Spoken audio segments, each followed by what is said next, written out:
This might be the quickest video you might see on why, as a Christian and especially as a charismatic, you should believe in real presence in the Eucharist. This is Everyday Gospel. My name is Ethan Peterson, and I love to talk about theology in the Bible, and I want to explain biblically and historically why you should believe in the real presence of the Eucharist in the quickest video probably on this topic. I come from a charismatic background, and I have recently become more aligned with real presence in the Eucharist / spiritual presence. I really like the Lutheran take on it, but we'll try to make this quick. I'm not going to spend a whole exhaustive multiple hours or even an hour talking about this. I just want to make it a quick, brief video to explain what real presence is basically and the biblical reasons we as charismatics should believe it. And so basically, the most basic real presence you can get is that in communion, the bread and the wine, Jesus is there.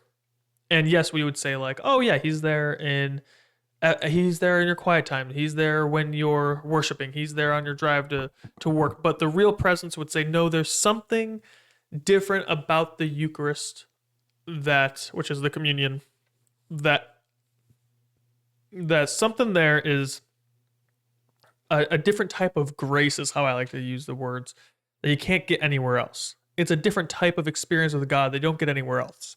It's a reserved, special intimacy with God that is not found in your quiet time, in your worship, on your way to work, when you're praying, in your Bible reading.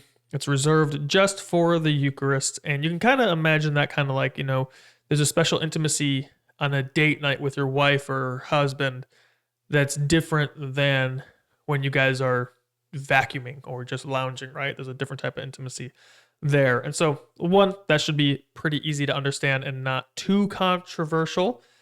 And then the second, we'll get into the biblical reasons for this, right? Well, before we get into that, there's the extreme, which would be like the Catholic transubstantiation, where they believe the bread and the wine are like the flesh of God and blood of God. Don't believe that, but I would say it is his real presence. And then the memorial view is probably where most charismatics land, which is like it's just a picture, it's just a symbol. And it's like, well, yeah, it's a symbol, but it's also something that's really having some, like the presence of God is there differently. And this is biblical, right? Us charismatics love the Bible. We got to go back to the Bible. And so in the Bible, why should we believe there's more than just the memorial view or the picture or the symbol happening at communion? Why should we believe it's more? Well, Jesus says that we are to eat his body and drink his blood, right? And he doesn't back down, right? If you read the passage, the people are confused and they're like, Jesus, what do you mean eat your body, drink your blood? And he's like, I mean eat my body, drink my blood. And they're like, right, we heard you, but what do you mean? And he's like, I mean eat it. And they're like, okay, sure, yeah, can you explain that? And he's like, yeah, eat me. And thousands of people go away because they can't understand what he's saying. And usually when he says something that's hard to understand, we get a behind the scenes look with the disciples where he's like, hey, this is what I meant when I said that. Here's what this parable means. And Jesus doesn't do that. He just says, eat my body, drink my blood. And then at the end of the Passion Week, but right before his crucifixion, he breaks the bread and he distributes the wine and says, this is my body, this is my blood. Eat this as often as you do it in remembrance of me, right? So there's the remembrance part. Yes, it's a symbol. Therefore, it's like, yeah, you could say symbolic, but there's also more that goes on than just a symbol. It's like, yes, it's a symbol, but there's more.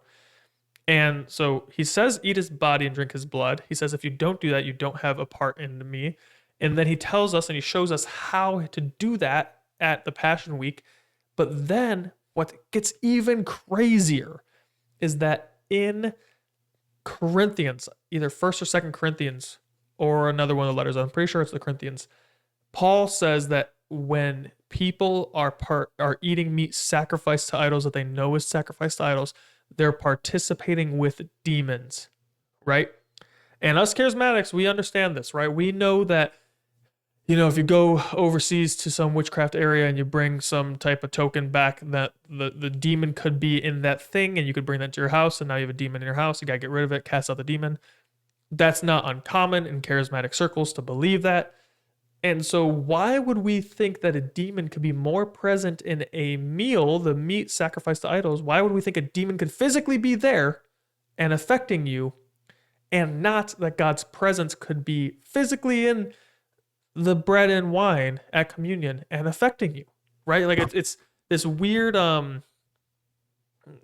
disconnect that some of us have where, or if we believe in the symbolic view, right? It's like, oh yeah, the demon or the meat sacrificed to idols definitely, I'll do it over here. The meat sacrificed to idols is definitely demons. But, the Lord's Supper, no, it's just a symbol. It's like, that's in the same passage. Paul says, if you eat meat sacrificed to idols, then you're participating with demons. And if you eat the communion, the Eucharist, you're participating with Jesus. Same language. And so we should apply the same context of thinking there where, okay, so if there's demons here and they're spiritually present and they're there in the meal, then it's possible something different about the presence of God is there in the bread and wine that's real, and we should receive that. And then people are taking the Lord's Supper without reverence in, I think, the same book, and they're getting sick and dying because they're not respecting that. And it says, you're not discerning the body and the blood. I believe that's exactly what it says. You're not discerning the body and the blood. And so we need to discern the body and the blood in order to get the full blessing. Potentially, that's a thought I'm kind of working out. Like, if you take it in faith towards the Lord in reverence, whether you believe in transubstantiation or symbolism or somewhere in between, as long as you're taking with love to God, does it qualify? Probably, because God looks at the heart, but that doesn't mean we want to have wrong theology. And so, these are these biblical reasons why we should believe that the Eucharist is more than just a symbol. It's not just a symbol. The presence of God is somehow in there. And even more, to back this up and to really solidify this, like, this was not a controversial view until, like, basically in relative history, like the last bit of time in America. But like all throughout Christian history. I mean, like all throughout Christian history, Christians have believed this. Up until the Reformation, even the Reformers all believed in real presence. It was only Zwingli who said it's not, and then Zwingli was like, everyone disagreed with him, and somehow that became the dominant view in America.